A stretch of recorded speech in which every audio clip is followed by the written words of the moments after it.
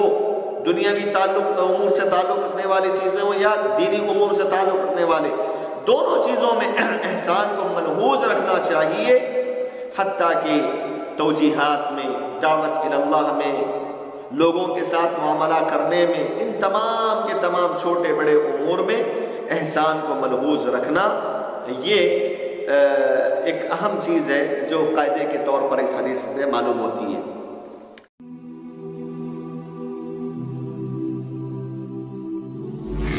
نبی کا دستور، دین نبی کا دستور، کتاب اللہ کا منشور، اہل حدیث کے دو اصول، اطیعوا اللہ و اطیعوا الرسول.